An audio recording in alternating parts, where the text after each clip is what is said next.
अस्सलाम वालेकुम guys, this is Usama from एनजूस। इंशाल्लाह उम्मीद है कि आप सब खैरियत से होंगे। तो स्टार्ट करते हैं स्फेलोस्पोइन्स के बारे में। ठीक है, पहले मैंने पेंसिलिन्स की बात की थी, तो आप स्फेलोस्पोइन की बात करते हैं। तो स्फेलोस्पोइन बेसिकली क्या है, ये डेरिवेटिव्स हैं किसके 7 अमीनो सेपेलोरेनिक एसिड। ठीक है, जो थी वो पेंसिलिन वो थी 6 अमीनो पेंसिलेनिक एसिड। ठीक है, और उसमें भी बीटा लैक्टम रिंग था, और इसके अंदर 7 अमीनो सेपेलोरेनिक एसिड है, और ये भी बीटा लैक्टम रिंग कंटेन करता है। ठीक है, और क्लिनिकल यूजेस के अंदर इसके काफ़ी हैं, और इसे हम जनरेशन के अंदर डिवाइड करते हैं, जिसमें फर्स्ट जनरेशन है, second, third and fourth generation है। जो फर्स्ट जनरेशन थी, पहले हमने क्लासिफिकेशन में बात कर ली थी कि वो नैरो स्पेक्ट्रम होती है, और जो second, third and fourth generation है वो क्या है, वो वाइड स्पेक्ट्रम के अंदर आती है। मैं आपको यहाँ से दिखा भी देता हूँ, ये देखें।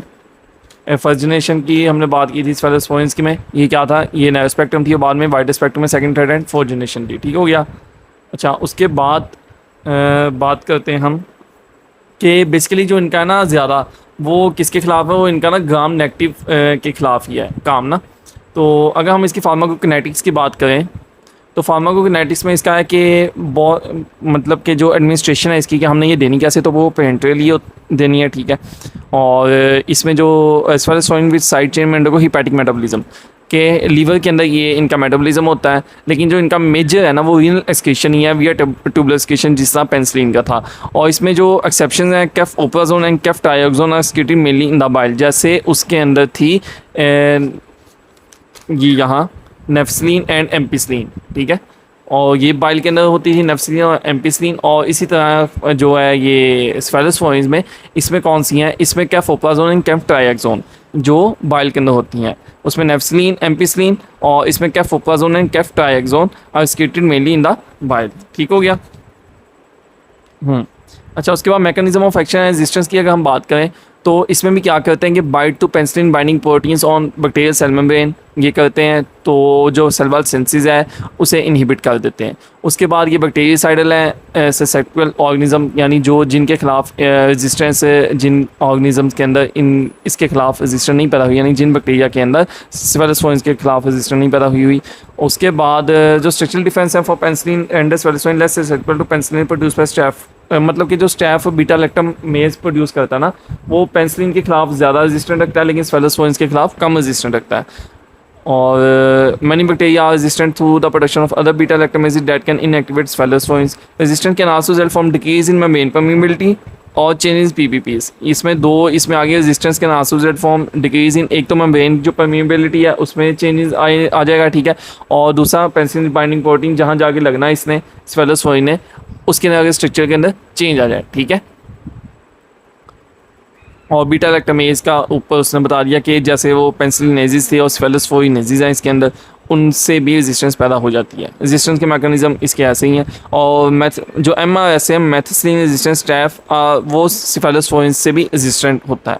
अच्छा, उसके बाद अगर हम बात करें इसके जनरेशंस की, ये याद करना ज़्यादा मुश्किल होता है। इसमें फर्स्ट जनरेशन है, second generation, third and fourth generation. जो फर्स्ट जनरेशन है, ठीक है, उसमें आप ऐसे याद रख लें, कैफ अजोलिन, कैफ अलेक्जिन, अजोलिन अलेक्जिन। ठीक है, कैफ में CEF है, उसे कैफ है, और आगे इसमें जो है दूसरा वो CEPH है। दोनों का हमने कैफ से याद रखना, लेकिन आप ये देख लें कि एक में CEPH है और वो ओवरली हम लेते हैं, और CEF वाला क्या है, पेरेंटल है।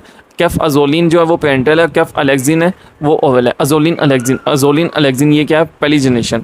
और इसमें जनरली ग्राम पॉजिटिव ऑर्गेनिज्म के खिलाफ इसकी जो क्लिनिकल एप्लीकेशन है। और इसमें 3 ऑर्गेनिज्म है, सेक से याद रख लें, SEK, सेक, स्टेफिलोकोकाई, इकोलाई और के निमोनिया। ठीक है, और कास्बर्ग सर्जिकल प्रोफिलैक्सिस लैक्टिन।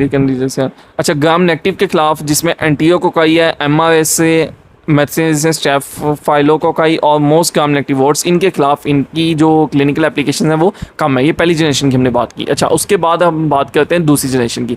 तो दूसरी जनरेशन जो है सेकंड जनरेशन, इसमें पूरा से आप याद रख लें, कैफ एक्लर, A से एक्लर, U से यूरोक्साइम और P से प्रोजिल। बाकी में कैफ लगा, U से यूरोक्साइम, A से एक्लर और P से प्रोजिल। कैफ एक्लर, कैफ प्रोजिल, कैफ यूरोक्साइम, ये सेकंड जनरेशन में इसमें आता है। और इसमें जो जनरली अगर हम बात करें तो एनओब जैसे बैक्टीरियाइड्स फ्रेजाइलस, इसके खिलाफ कैफोटीटन, कैफोजाइटन हम देते हैं। और sinus, ear and respiratory infection cause by H influenza और M कैथार हेलिस, इसके खिलाफ हम देते हैं कैफ अमेंडोल, कैफ यूवेक्साइम, कैफ एक्लर। कैफ यूवेक्साइम, कैफ एक्लर ये इसमें आ गया कि रेस्पिरेटरी इन्फेक्शंस के खिलाफ, साइनस और ईयर के इन्फेक्शंस के खिलाफ। और जो कैफोटीटन, कैफोजाइटन है वो बैक्टीरियोइड्स फ्लैजेलस, ये एनारोबिक स्पीशीज़ है, उसके खिलाफ ये काम करते हैं। ठीक है।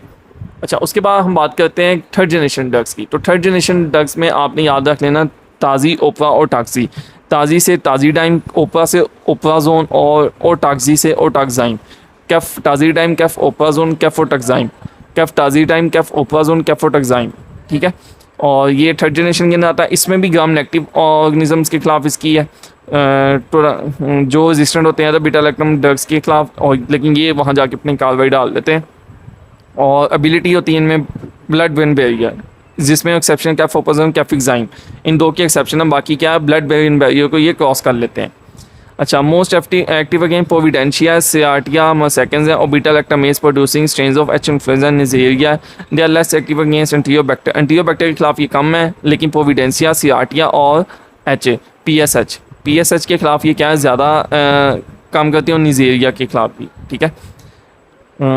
इसे हम कैसे याद करें, PSHN, NSPH, PNS, हाँ PNSH,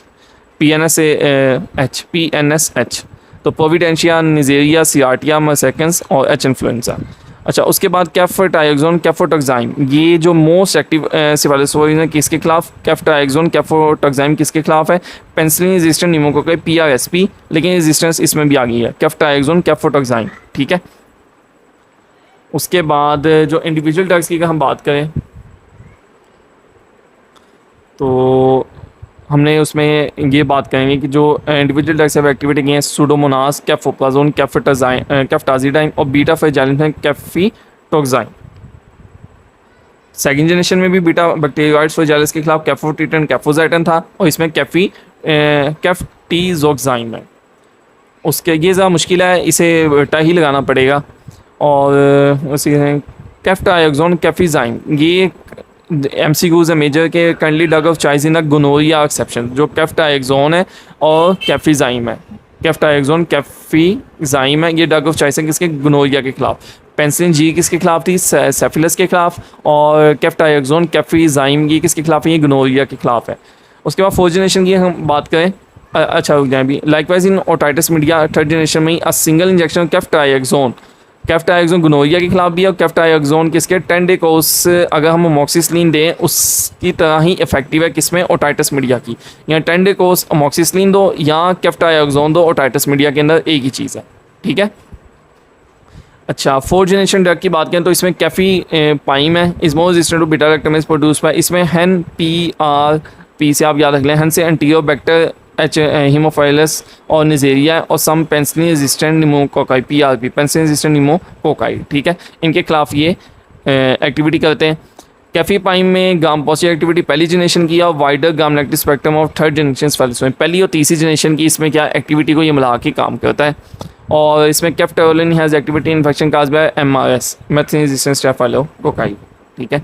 उसके बाद हम इसकी अगर टॉक्सिसिटी की बात करें तो टॉक्सिसिटी में क्या कि हमने जो सेफेलोस्पोरिन है, ये एक चीज़ आपने याद रखनी है, एज सेकंड ड्रग नहीं कभी देनी उसमें जो पेनिसिलिन से पहले ही एलर्जिक है। इसमें ये क्या करते हैं, skin acid to anaphylactic shock करा देते हैं, लेकिन ये जो रिएक्शन है ये पेनिसिलिन में ज़्यादा होते हैं, इसमें ज़्यादा उनसे कम होते हैं। उसके बाद पेनिसिलिन एलर्जिक जो पेशेंट है some time treated sexually with cephalosporin हो तो जाते हैं, लेकिन आपने एहतियात यही करनी है कि जब भी पेनिसिलिन वाले एलर्जिक वाला पेशेंट है तो उसे सेफेलोस्पोरिन देने से एहतियात करनी है। कंप्लीट कोर्स हाइपर सेंसिटिविटी उसने कहा शुड बी एज्यूम्ड हमने करनी है। Course sensitive activity between penicillin cephalosporin is incomplete है। जो कंप्लीट लॉस मतलब कि अगर पहले सेफेलोस्पोरिन दी है ना उसमें एलर्जी थी पेशेंट को, तो अब हम दूसरी दफ़ा सेफेलोस्पोरिन तो बिल्कुल नहीं ना देनी, वो तो कंप्लीट कॉज हाइपर सेंसिटिविटी इसमें उसने कहा कि अज्यूम हमने करनी है। लेकिन जो पेनिसिलिन के खिलाफ है उसमें उसने कहा 5 to 10% है, मतलब हाँ हर दफ़ा नहीं ऐसे होगा, लेकिन फिर भी आपने एहतियात ये करनी है कि कभी भी जो पेनिसिलिन वाला एलर्जिक पेशेंट है, और ये अभी जो सेप्टी का पेपर हुआ उसके अंदर ये MCQs भी आया है, तो उसमें क्या वो कह रहे हैं कि आई थिंक उसमें था कि पेनिसिलिन का जो रेजिस्टेंट थी और आगे ऑप्शन थे कि अब हम उसे कौन सी ड्रग देंगे, तो जहाँ तक हाँ मुझे पता चला है वल्लाह आलम। अच्छा, तो ये बेसिकली है कि आपने पेंसिलिन वाले एलर्जिक पेशेंट्स को सेफेलोस्पोइन नहीं देनी, ठीक है। उसके बाद अदर एडवर्स इफेक्ट्स में अगर हम बात करें तो उसमें आ जाता है कि पेन है, इंटरमस्कुलर इंजेक्शन साइट है और फ्लेबाइटिस आफ्टर आईवी एडमिनिस्ट्रेशन। अगर इंटरमस्कुलर देंगे, आईएम देंगे तो वहाँ पेन होगी और फ्लेबाइटिस हो जाएगा, हम इसे आईवी देंगे। उसके बाद नेफ्रोटॉक्सिसिटी है, अमाइनोग्लाइकोसाइड टू एडमिनिस्ट्रेट। अच्छा, जब अमाइनोग्लाइकोसाइड्स जो है ना एक एंटीबायोटिक्स की टाइप, वो क्या करती हैं, वो नेफ्रोटॉक्सिसिटी बहुत ज़्यादा कर देती हैं।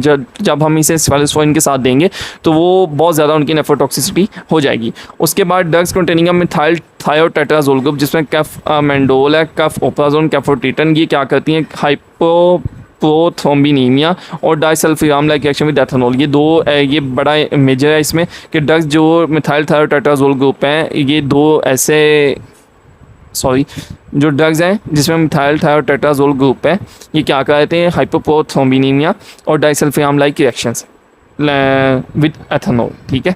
और इसमें कैफोमेंडोल है, कैफोप्राजोन और कैफोटिटन, ये तीन जो है ना, ये ऐसी चीज़ें करवाती हैं जिसमें मिथाइल थायोटेट्राजोल ग्रुप हो, वो hypoprothrombinaemia disulfiram like reaction with ethanol करवा देते हैं। तो ये था सेफेलोस्पोइन का। इंशाल्लाह उम्मीद है कि पसंद आई होगी वीडियो, तो लाइक और शेयर लाजमी कर दीजिएगा, चैनल सब्सक्राइब कर दीजिएगा। ख्याल रखिएगा अपना, अल्लाह हाफिज़।